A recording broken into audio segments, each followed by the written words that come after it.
All right, guys, thank you so much for tuning in today. I am super excited for this interview, and our awesome guest, Austin Linney, is on the podcast. And before we start to jump in about Austin's journey and Austin's story and who he is, I actually met Austin for the first time, of all places, in Costa Rica at a mutual friend and somebody who's like a brother to both of us, Omar Pinto. And I got to spend some quality time with Austin and chop it up, all things real estate, and talk some coaching, podcasting. So Austin is a coach, a real estate entrepreneur, incredible podcast host, Construct Your Life with over 500 episodes. And from what I recall, Austin, you were heavy in the hospitality space, obviously an operator, a real estate entrepreneur. And I'd love to just talk about your background and just go wherever this is going to take us, man. Yeah, I mean, right now we're buying businesses, so yeah, lots changed since, but we'll cover all that. To talk on when we met, it's funny. Three people I've met that I consider people that I had chopped it up with and had a good time. Both live in the States, and we've only actually met in Costa Rica. So it's just life is funny that way, right? I just had a little party at my house or whatever, and there were all business owners in town. And there are certain people, Omar's one of those people, and I'm one of those people that I call a cultivator of great people. Yeah. You just put great people in a room, and I find it so much, and this is I would say one of my only knocks I have on real estate that really frustrates me, the space in general, is that I think real estate investors and agents hang out with too many of themselves, right?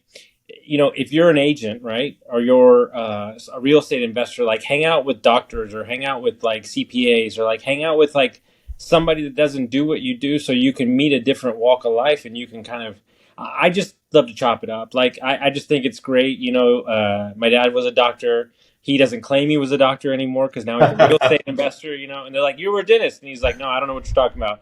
I syndicate deals now, so. Wow. So yeah, so everything changes. But, for me, I mean, it's just, it's been a wild ride. It continues to be a wild ride. I can kind of sum up my story. I've said it so many times, just because a family is happy and just because an area is affluent doesn't mean that they're happy. School for me was not, I didn't enjoy it at all. I have what I've now figured out is a clinical photographic memory where I could just read a piece of paper and I can pull it up in my head. Those 500 podcasts that you mentioned, I could almost tell you what happened in almost every interview. Wow. It's just like a weird thing. So I never had to study, right? And so what a gift. And a curse. And so Yeah. when I got into high school, I started getting bad grades because I didn't study. You had to study. It was just not about memorization. And so I went from this like, hey, great kid to like getting in trouble because I just didn't know why we needed all this stuff. And so when I was 17, my parents, said, look, you need to go to boarding school, military school, or you need to go to Beaumont, Texas. And I was like, well, I don't know where Beaumont is, but I'm in. So I moved to where my parents grew up. And so I went from, living on a country club across the street from a Houston Rocket, with a school that had, 4,200 kids in it, that everybody was driving Mercedes. I went from that to a school that had, 180. And everybody had a pickup truck and wore camo, So it was a big life shift. And then 3 months into that, my parents come to me and they say, we're getting a divorce. Oh man. And so what proceeded to happen was I blamed myself for them getting divorced. That never got corrected. And then I proceeded to abuse, cocaine, methamphetamines, and alcohol, which then I was briefly homeless. And so, as today sits, we're now on 4.5 years of sobriety. Congratulations, man. Thank you. It's that's still been an interesting journey. I tell everybody the same thing. I used to work private equity. I got divorced, laid off, and I started my podcast all in a 10-day stretch. Woo! And COVID happened all in that 10-day stretch. Oh my God. So yeah, it was a wild ride. And then what happened was, is I was traveling the country, separated from my ex-wife, working from my laptop, and I had nothing else to do.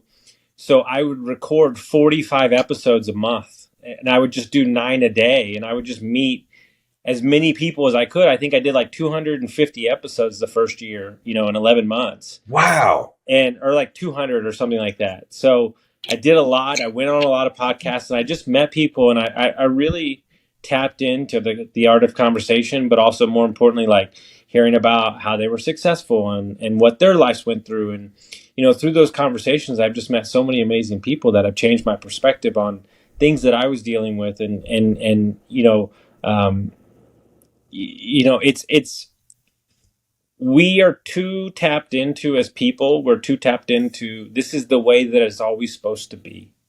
This is the way that I'm supposed to live in this neighborhood, and I'm supposed to have this job, and nothing's supposed to ever change. And, unfortunately, the key word in this economy and this age that we live in is pivot. And, things change so quickly. Technology changes. This real estate market makes no sense. It's made no No. sense. It's made no sense for 4 years. And so if you try to figure it out, then you're just going to drive yourself crazy instead of find out who you are as a person, live by that, and let the business wrap around that version of yourself instead of the other way around. That's so true, because right now I'm seeing it, I'm witnessing it on a daily basis, where people are stuck in what used to be and what used to work, and they're still expecting, I think, and hoping that things are going to get different. And in my opinion, they're going to get rolled out of the business in a body bag if they don't pivot. My biggest issue with what's transpired in the real estate market, and the reason that we switched to buying businesses in the last year, was that I'm a risk taker. You're talking to a rodeo guy who will jump on anything. I'll do anything. We've scaled my business. We went from 18 employees to 50 in 100 days. I'll do anything. I'm not worried about that aspect of it. But I also invest my time in things that make sense. And there's backed like rules and things that you invest by, right? And since COVID started, none of the things, whether it be Airbnb or single family investment or selling houses, none of them make sense to me. And I tried to beat my head up and try to figure it out, and I just couldn't do it. And what happened to us was we had 26 million in real estate under contract. So it was a wedding venue in the Smoky Mountains, a 300 unit in Texas, a 20 unit in Destin, and a hotel in Tampa. Wow. And in the span of 10 days, they all fell apart for insurance, seller shit, bad partnership, everything. And I said, you know what? I said, I'm so sick of this shit. I'm so sick of the lenders having the power. I'm so sick of these bad partnerships. I'm so sick of trying to make it work. And I said, what would it look like if I do what I love to do and what I can control, which is buy cash flowing businesses, and then using the profits of those businesses to be my own lender to invest in affordable real estate. And so that's the shift that we've done in the last year. So this is all transpired in the last year. Correct. This happened last year in August, and I put together a group of 6 people that have been in business combined 200 years. We all have our own specialty. We all have our own thing, and we run our own we're the anti-private equity group, and we're going to buy businesses and do storage facilities and build affordable housing and do our own hotels, but we're going to fund it ourselves through the businesses, not the other way around. So what kind of, this is awesome. Yeah. And I'm super excited for this. Do you know Cody Sanchez? Does that name ring a bell? Yes, I do. Yeah, so I've listened to a lot of her stuff recently, and there's a few that are in my circle that we're really talking about this, because what we see happening. HVAC, plumbing, electric, and then we do construction too. So yeah. Okay. Yeah, because there's a great exodus right now where the baby boomers and above, they want to start to get out of these businesses, right? And there's no successors in place. So what's going to happen? They're just going to close the doors. We actually, what'll blow you away, and I won't say the number because it'd make people upset. But long story short, I'm in a rural area where there's like multiple small towns everywhere. There was a company that didn't speak to me, even though he could have, and I would have bought his business. But he had been in business for 25 years. He was done. He's an older gentleman. He's 60, 68 or something. He just wants to go RV with his wife. He's been in business 50 years between two states, and he just shut his business down. He was running, him and another crew. We bought their phone number. We bought a 10-year client list with every email and every phone number and all the equipment in their business for less than 10 grand. Oh my God. Well, there's a crazy stat, but it's in Japan, and I cannot remember the stat. I'm going to have to look it up and put it in the show notes. But there's like thousands and thousands and thousands of businesses that they can't even give away right now in Japan. So it just goes to show you. Do you want to know the stat? This is the stat. Give me the stat. Yeah. So Buy Then Build is the book. So Buy Then Build is the book that changed it for me, right? And it's kind of Buy Then Build. Okay. Buy Then Build. Here's the stat: 94% of startup companies that start from scratch fail. Okay, 94%. If you buy a business that's cash flowing, that's been around for 10 years, 94% are successful. Wow. That's amazing. Wow, I wrote that one down. Yeah, it's not so much. And look, we're talking about business, we're talking about real estate. That none of that matters. Yeah. What the core reason behind this whole thing is twofold. One, I don't like being told what to do. Mm-hmm. That's Amen. number one. Second reason is that I want to be in control of my time and freedom, right? And what I mean by that is if I don't want to invest in real estate because the market's not great, then I can go make money in my business and continue to scale that. That will only give me more power when I'm ready to go do that thing, right?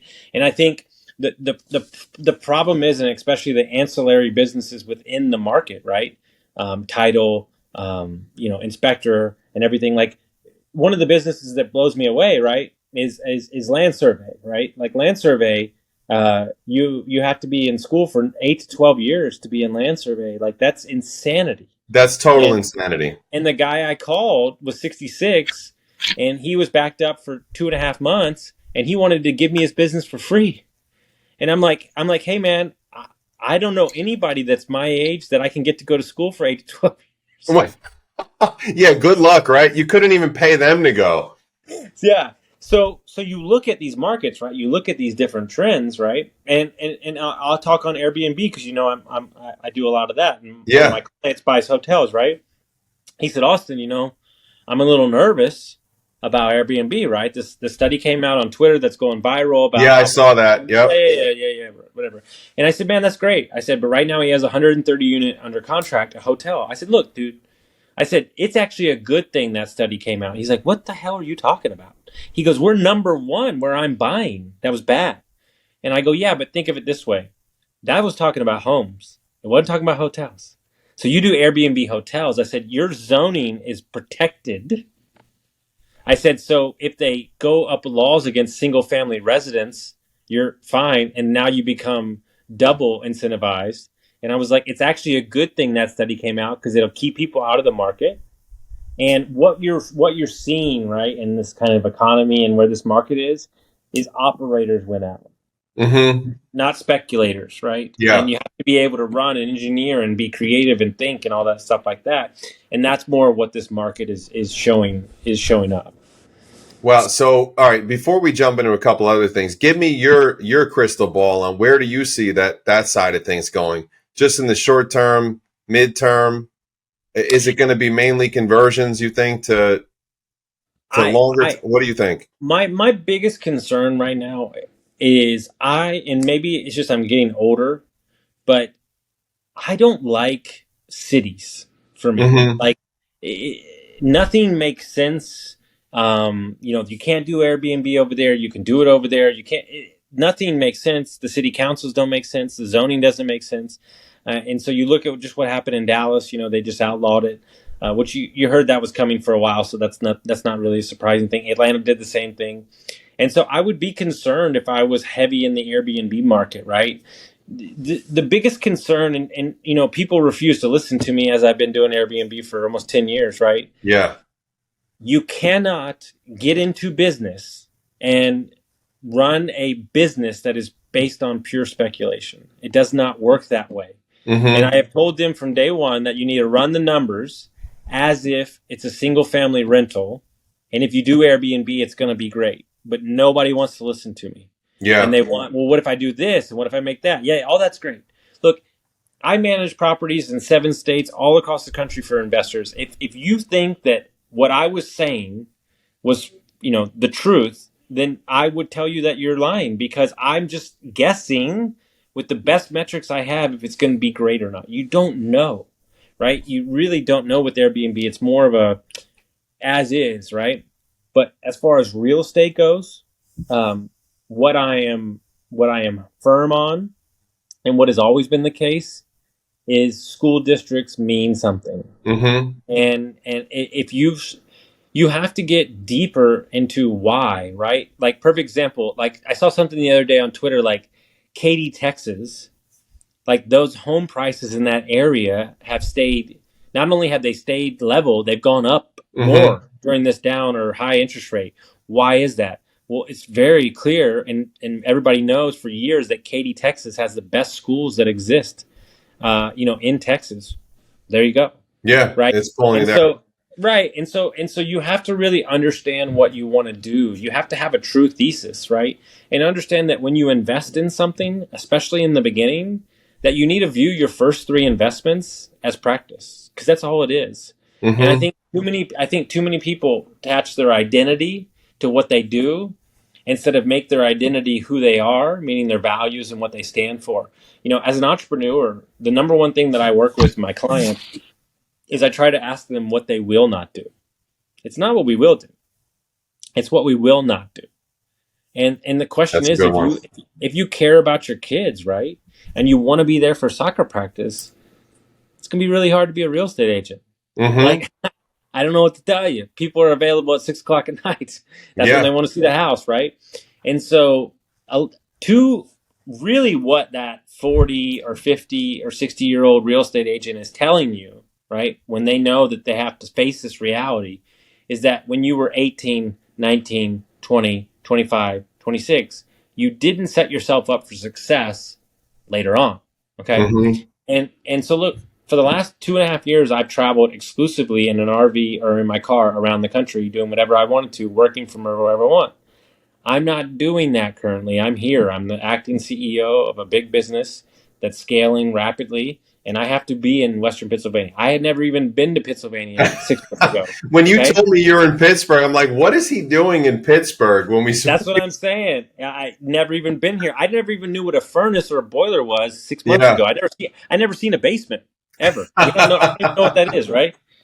But here's the thing: am I willing to take 3 to 4 years out of my life to do what's necessary so I can live the rest of my life exactly the way I want to? You that bet. that's You the best credo. believe I am. Yeah. Yeah, and that's the credo that I live by is jamming the 20 years into 10 or the 10 into 5 and just getting it done. So then you're exactly what you said. You can live Exactly. where, And the thing is when you have a group of people, right? When you have a group of people where they're all their mindsets and their vision and their mission is so set on what we're doing, dude, it's so much fun. It's dude, just so we're clear, it's asinine, it's hard, it's ridiculous, it's rewarding, it sucks. I'm very frustrated today. Today's been a bear. We're dealing with massive, dude. I'm dealing with a client right now who I think they're worth like 200 bill. Like, they don't fuck around and they don't yeah, care who we are. They awarded us the deal. Great. Well, guess what? Every day you have to show up and earn it for them over and over again. And is it worth it? You best believe it's a big project. But I have to remind myself over and over again, like, you signed up for this, buddy. Like, this is a little uncomfortableness to get to the other side. Because I'll be frank, I could easily buy a couple properties a year, coach some people, make a good living, but it's not a great living.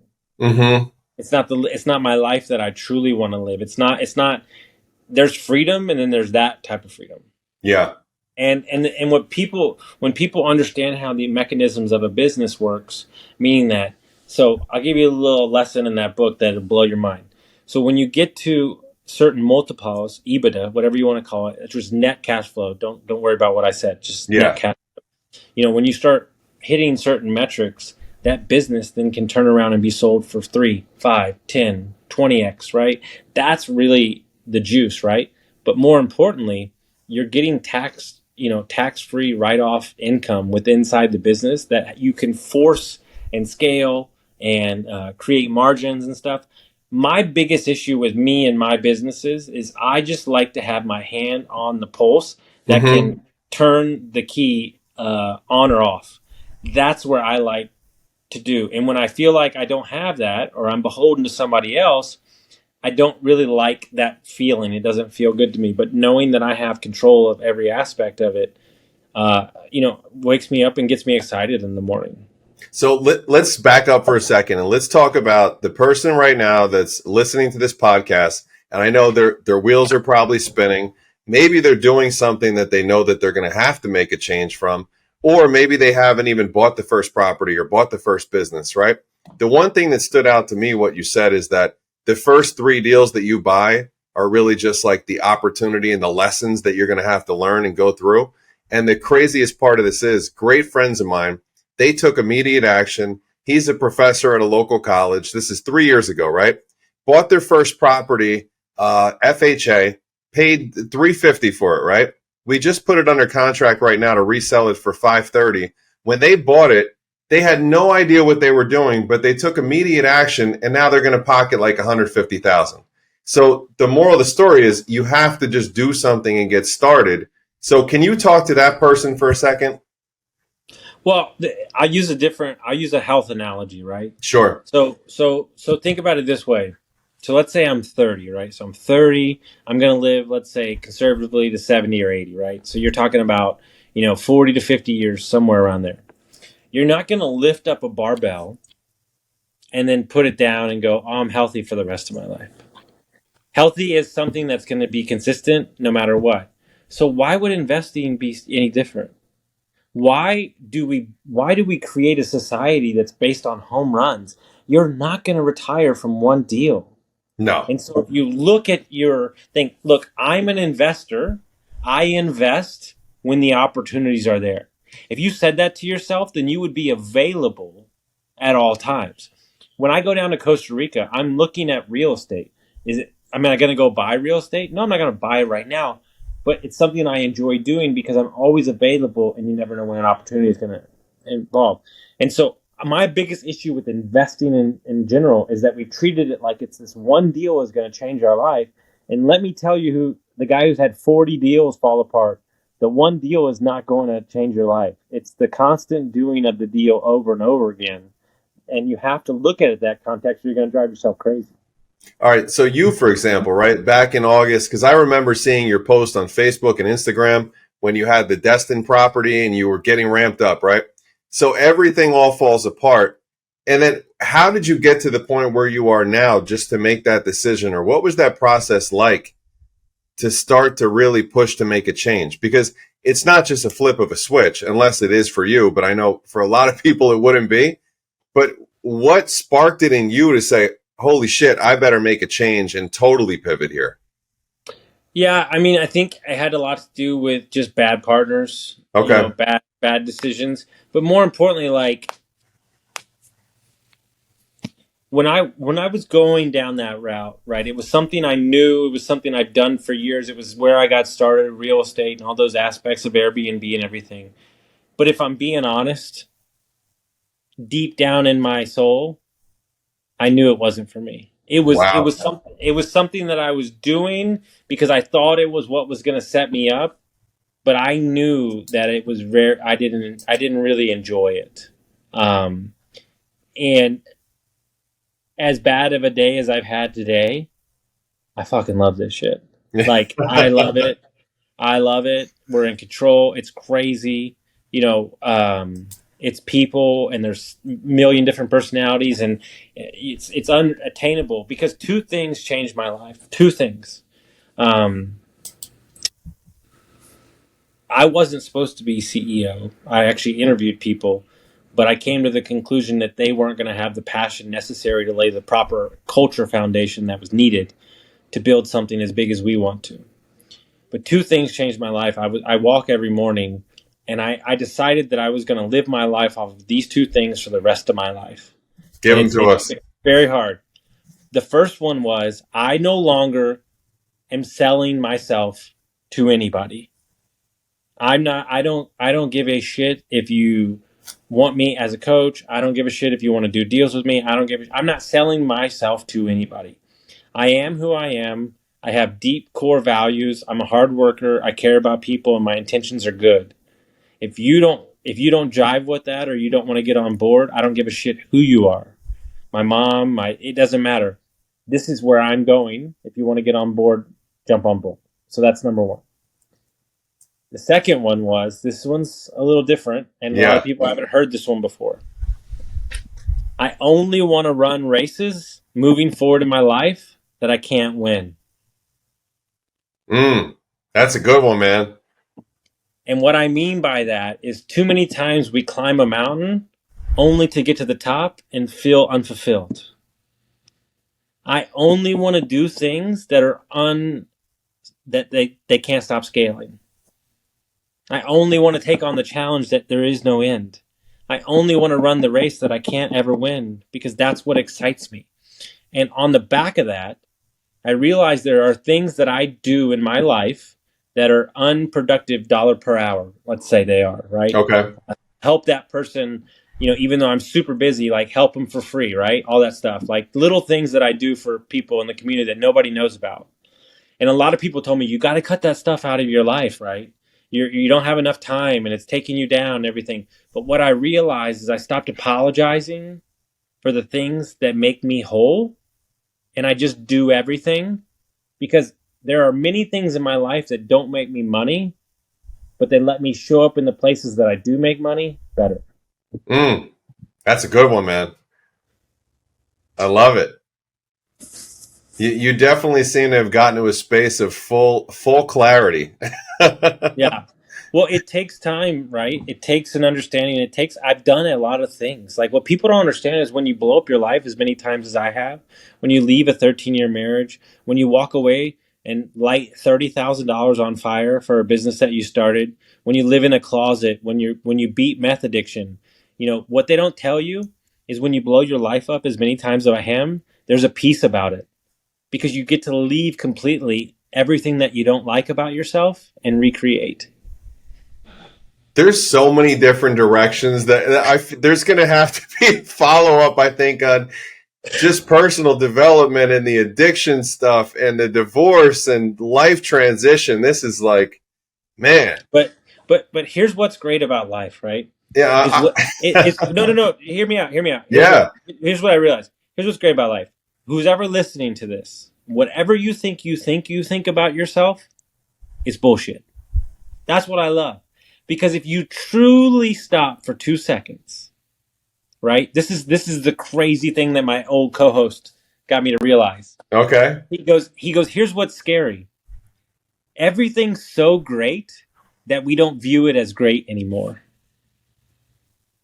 Meaning that we only resonate with the bad in our life because actually our life is really, really good, but yet we only highlight the bad stuff. It's so good that we don't see it. Yeah. Walk outside today, no matter if you haven't sold a deal in 6 months. And guess what? When you get out of your car, and you're stressed out, do you think your kid gives a shit if you haven't sold a deal or not? No, they don't care. Oh, man, it's so good. Yeah. And we need to make sure that we look at the person in the mirror and realize how loved we truly are, but more importantly, love ourselves first and let everything else go where they may. Man, this is funny because I had almost this exact same conversation with somebody who's like a coach / therapist to me. And we talked about, like you have all these wins, right? And you don't realize how good that your life is and how good you have it. And I'll just share just a real life example of this, right? We had our grand opening or grand opening party for the brokerage a couple of weeks ago. I'm doing also an automation business on a Walmart platform. We got approval for that. I haven't even really told anybody about that, but it's awesome. Obviously, we launched this podcast, so you're going to be in the top 10, and we just launched a couple of weeks ago. So whenever this drops, man, I can't wait for it. But then you start to get hit from every angle, and you fail to realize like how beautiful that your life actually is because you have all this stuff going on. And once you get to that point where you've arrived at, I think that that's like the epitome of peace. And I think that, it comes from a wanting to a yeah, knowing. And when you yeah. know, when you embody, right? This is my new thing. It's no longer okay to just have goals. You have to embody the vision. And let you Oh, I settle in love the here. vision, man. Yeah, we can No, go. let me let you settle in here because I have it with full clarity, right? Yeah, please. What my dream is, right? My dream like scenario that plays out, okay? So I'm 70 years old. I'm in Tuscany, Italy. I've got 10 acres and I've got 2 Airbnb cabins and a farm and I cook for my Airbnb guests. Well, I'm going down in the morning to go get meat to cook for the guest and I'm walking down the cobblestone street, right, with my fiance, now wife. And somebody yells out across the street, "Holy shit, that's fucking Austin Linney." And just wait. He runs up to me and he goes, "Oh my God, you're Austin Linney." And I go, "Hey man, I'm really sorry. I don't know who you are." And he goes, "No, no, no. I know you don't know who I am. But you coach so and so changed my life. So thank you." Wow. I can connect with it just by seeing the passion in your eyes. I can connect with it. That's incredible, man. Because no longer really what you do and what I do and everything, like connecting to people that are close to us is great, right? And I have 50 employees and they're awesome. But when I start getting messages from the wives that, hey, my husband he doesn't need an alarm to get out of bed in the morning. He's very excited. He comes home, he's smiling. He loves his job. That's what matters to me. Mm, man. So, all right. I know there's people listening to this, right? I know there's people that are going to go back and listen to this again, that they are that person where they have not even gotten there. They haven't even scratched the surface. Yeah. And they don't want to be doing what they're doing, right? Yeah. Mm-hmm. So what process, and I mean, I know that we're going to run short on time here, but what process did you go through? Like, I know you've had the failures, you've had the busted marriages, the addiction and everything, right? But what is it? What journey did you embark on to start to get to that level of clarity for that's how you wanted to live? I hope that makes sense. Yeah, no. For me, it was really simple. I had broken 1,000 promises to myself. I had a conversation with myself and I said, look, if you sign up for something and you decide you're going to do it, there's no turning back. You have to do it. And for me, it was the gym. I started, one day and then I went to 2 days and then 3 days. And then I got to like 7 days and then 7 days turned into 14 days. And that to me was the most tangible thing that I could do. And once I kept those promises to myself, it really allowed me to get my confidence back, which then in turn allowed me to start building up what I was dealing with. But more importantly, I threw the scale out the fucking window because I wasn't mentally okay to like see the numbers. Mm-hmm. And I did the same thing with my podcast. I did not actually look at my podcast numbers for a year and a half. Wow. Because I said to myself, if you're doing this for the right reasons, the numbers don't matter. And so I really just focused on feeling good. I chased feeling good.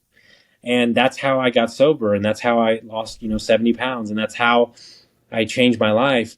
And more importantly, anybody that didn't see that or want that from me, they needed to be removed from my life. But I'm actually going to give people a different set of advice on something different. And yeah, please. It's going to be counterintuitive, but it's my favorite thing to do with my clients because it drives people crazy. Mm-hmm. And I love to mess with people. Get the notebook out, folks. So if you're having a situation or you need to change your job or you're with somebody, right? or you need something different in your life. Okay. I call it the 48 hours no decision. Okay. See, we try to do too much and we try to make that decision, but our brain is cluttered. And sometimes when we allow our brain peace and we don't feel the need to make the decision comes available. And so if my clients have a ridiculously big decision, like one of them was for $1 million, I didn't allow him to make that decision for 2 days. And it was freaking him out. And he did it. He literally closed down a business that he had put 250 grand into already. And he fought me every Tuesday of the way, but came back after and said, you know what? I need to, you're right. This is a waste of my energy. It's never going to be successful. I need to shut it down. Shuts it down. And 3 days later, he gets $1 million client. Wow. We think that we have to force the issue. And by doing something different, going for a hike, 9 times out of 10, my clients are super successful already. And they're like, oh, you're a mindset coach and you're like doing these things. Half the time I make them go take a walk. Yeah. Or like a hike, and they're like, oh, you mean I need to spend time with my wife? Yeah, you need to do those things. And like, we start there and then we build up on the other stuff. Right. And how many times I've coached people and I'm like, hey man, like what's your favorite thing to do? And he's like, oh man, I love to go golfing or fishing. Well, when's the last time you did that? I don't know, 3.5 years ago. There you go. Yeah, stop right now. Same thing like when I coach people on how to start a prospecting routine and how to really get in that habit. It starts your day by moving your body and maybe jump up and down before you start it, change your state and really get in that mode. So, and more importantly, if there's somebody that you look up to or there's somebody that you like what they're doing, take the day and go with them to work. Yes. Follow them around, see how they act. And realize that whatever you see in them, you can only see because you have it in yourself. I'm going to tell you the greatest exercise I've ever heard in my entire life, and it was from a yoga retreat from a friend. I literally left because it blew me away so much when she told me. So she said she was at a yoga retreat, and the woman said, I want you to name 3 people that you look up to. I want you to write down 10 qualities that each one of those people have. These can be celebrities, people in your life, people that you look up to. I want you to write what they have. Yeah. They're strong, they're smart, all these things, right?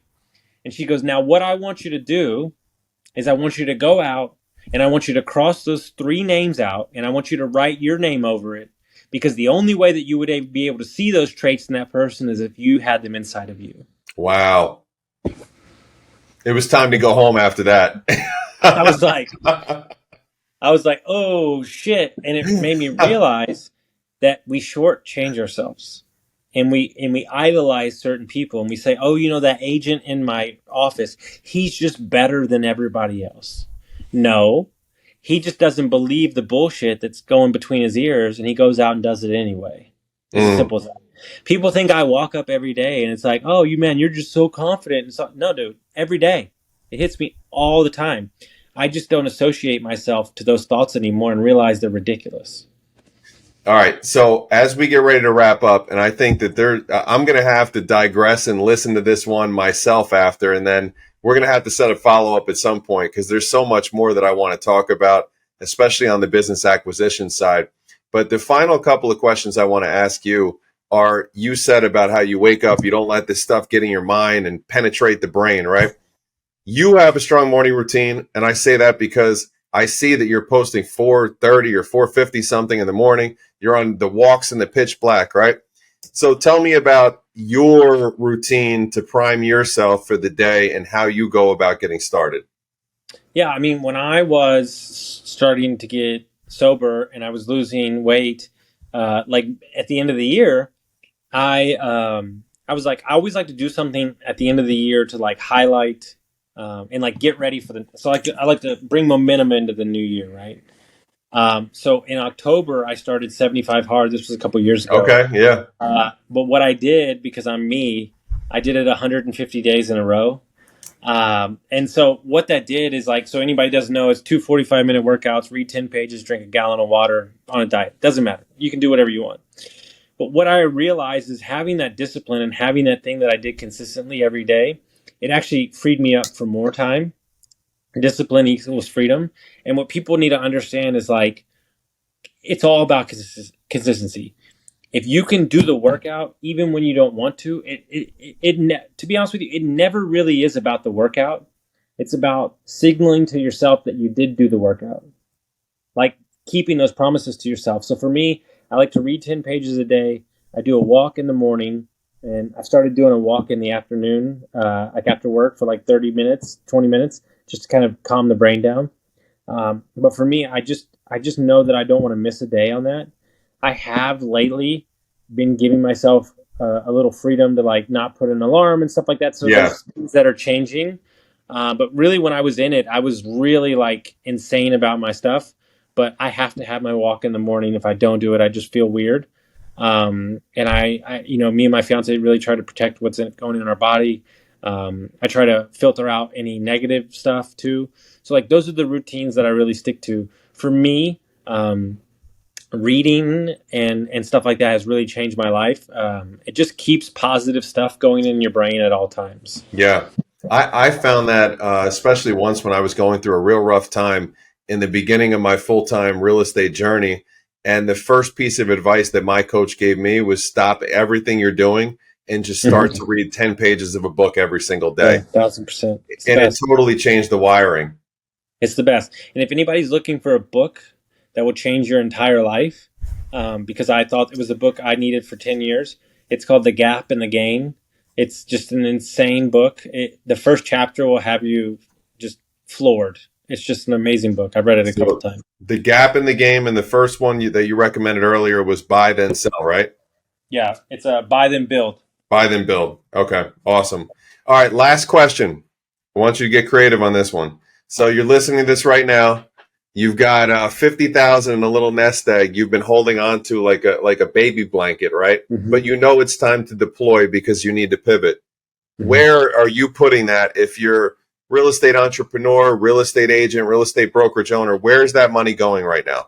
I would look at the person in the mirror and I would invest in him. Get a coach, level up your thinking, get in a mastermind. The reason I got sober was because of mastermind. Get around people that think about the same. The reason that I had to get in a mastermind because my dreams were bigger than the people I was around. And if you are surrounded by people that don't have dreams as big as you, they will pull you down.